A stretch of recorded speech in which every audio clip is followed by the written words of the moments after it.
Hey guys, got an exciting one for you today. It's about Idoing, and this may very well be the best doubled-in Android head unit that I have ever tested, with its 6 GB of RAM and octa-core processor and many features which I will show you now.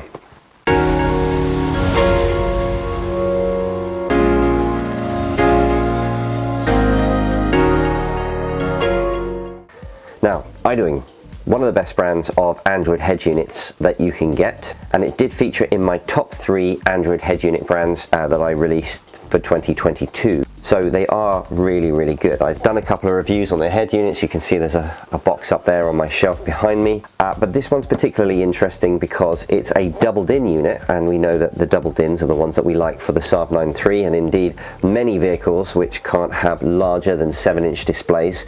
So this 7-inch doubled-in head unit is particularly interesting, not only because it's made by Idoing, but also because it's got an absolutely amazing specification from a hardware perspective, and a massive feature line as well. Now don't forget, I don't get paid to endorse any company or product, including this Idoing, so the review I'm about to do is going to be completely based on my own opinion of using this product in the car. Right, let's get it out of the box.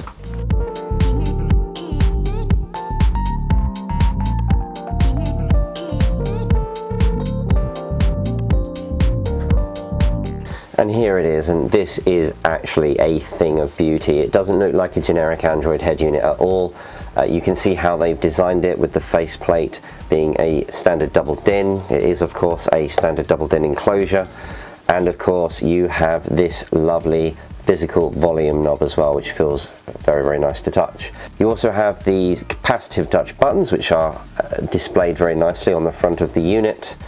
And then if we have a look at the back here, you can see that it has a standard ISO socket here, which is lovely, which means that the Saab that I'm going to put it in, which has a Saab kit, is just going to fit directly into this without having an additional wire that needs to come out of here, which is brilliant.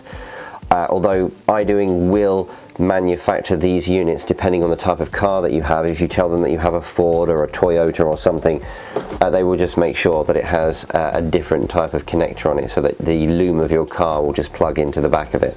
But as we have Saabs, it has the ISO connections on it. Over here we have the GPS antenna input and 2 4G antenna inputs. We have a variety of other connections here, which I'll go into later, and then you have the FM antenna input here as well. So pretty happy with that. Also in the box we have a loom which has a reverse camera input and various other wires. We have a loom which has auxiliary video and audio input, and also rear left, rear right, front left, front right, and a subwoofer pre-out. So we've got 5 pre-outs there as well. We have a 4G antenna, a GPS antenna, 3 USB ports, a SIM card holder, an external microphone socket, the actual external microphone, some plastic removal tools, and some brackets. Now I know that you guys are going to be wondering whether or not this thing goes into a metal cage, and I can show you what happens when you try it. It goes in very nicely, but obviously there's a very thick plastic face on this, so what that means is in the dashboard it's going to stick out this far, and that is not obviously something that we want. However, I have found an ingenious way to get it flush without using a cage, using the standard Saab kit. So this is the standard Saab kit which I normally use for most of the installations that I do, and it's got the 2 fascias, and all I've done on this is I've grinded out a section here because the volume knob needs somewhere to go, and it is tight enough to sort of be wedged into this plastic without an actual cage itself, so it's going to be held in with friction. So I will show you that now, and there we go. That is going to fit perfectly into the Saab now. It's held on simply by friction on the front there. No cage is actually required, and I'm going to go and stick that in the car right now.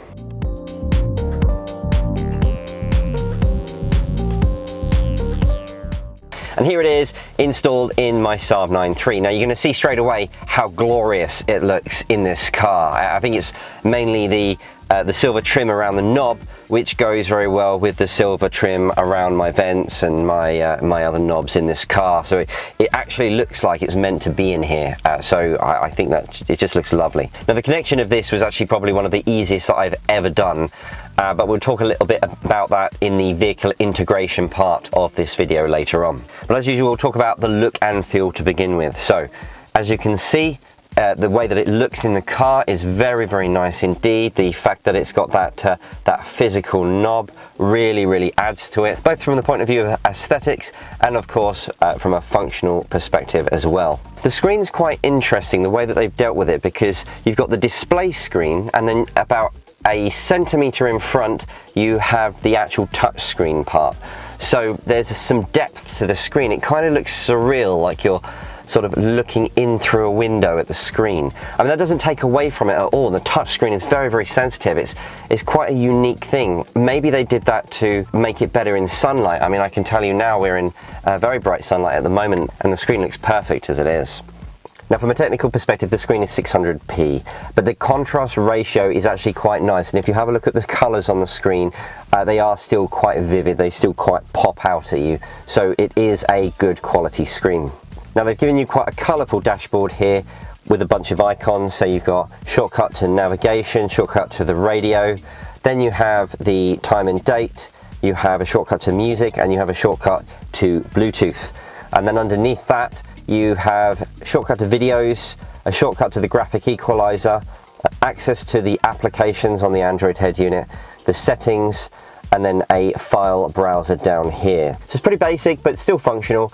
I would have personally liked to see more, but remember, you can always just stick whatever launcher you want onto these Android head units, so that's not a problem. So if we have a look at the radio, you can see that it's fairly self-explanatory. You get all the presets down the right-hand side here, and you can search the frequencies using these buttons here. Now, as you can see, the radio software that they're using doesn't actually show you the station name, it just shows you the frequency, which is a shame. It still functions, so that's fine. And who listens to radio these days anyway? To navigate the apps, we just hit this button here and you can just flick through all of the apps that are currently installed, nice and easy. And then if we have a look at the settings, you'll see that it's set out very similar to some other large Android head unit brands, which makes it very easy indeed to change settings and to set up exactly how you want to. Right, let's talk about speed. So this head unit has a UAS 7862A 8-core CPU with 6 GB of memory. Now those are very good specifications for an Android head unit. Now that should mean that it's very fast indeed, but we need to test that now. So we're going to use the normal tests, everyday apps. We're going to use Spotify and Waze, see how long they take to boot up. So let's find Spotify. Oh yeah, it's practically instantaneous. That's definitely the fastest 7-inch Android head unit that we've had so far. So let's try Waze.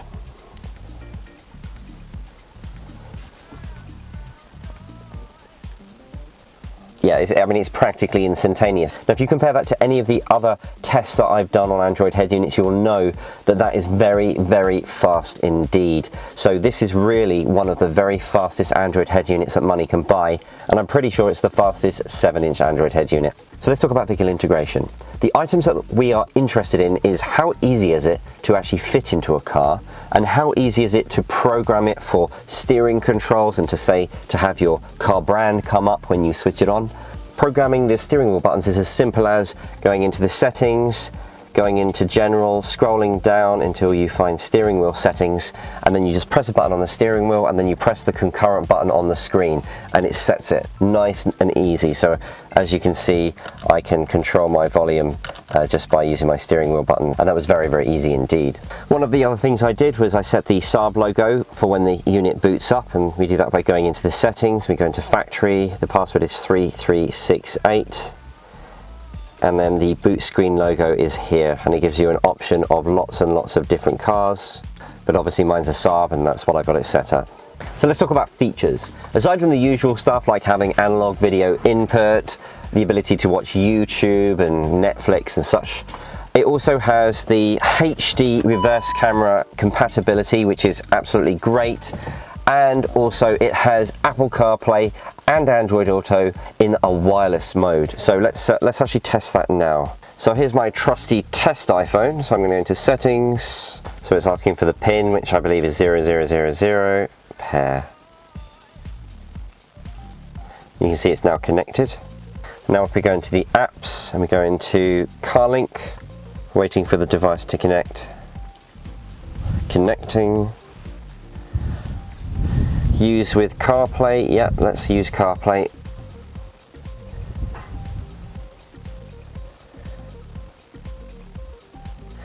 And there we go, so we've got Apple CarPlay completely wirelessly, and you can access all your apps completely wirelessly. So that is absolutely awesome. So wireless CarPlay on this head unit as well, awesome. Right, let's try Android Auto, there we go.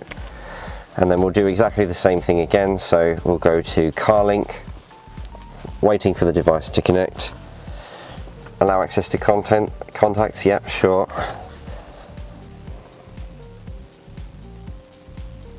And there we go, we have Android Auto completely wirelessly, and you can have access to all of your apps within the Android Auto as well. So there you go, completely wireless Android Auto and completely wireless Apple CarPlay. Which brings us to the main event, sound quality.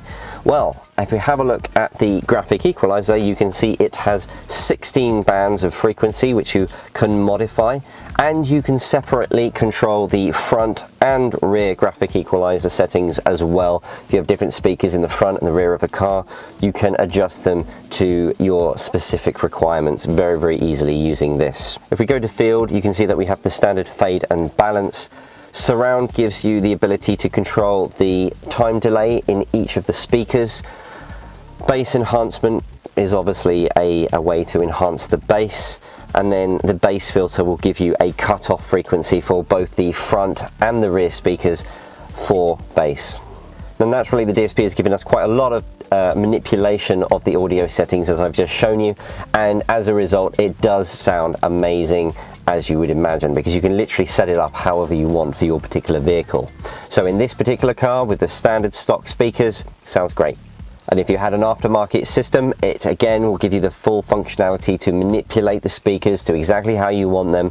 So yeah, you wouldn't have any problems whatsoever. It is a very, very good sounding head unit. Right, let's give it some scores.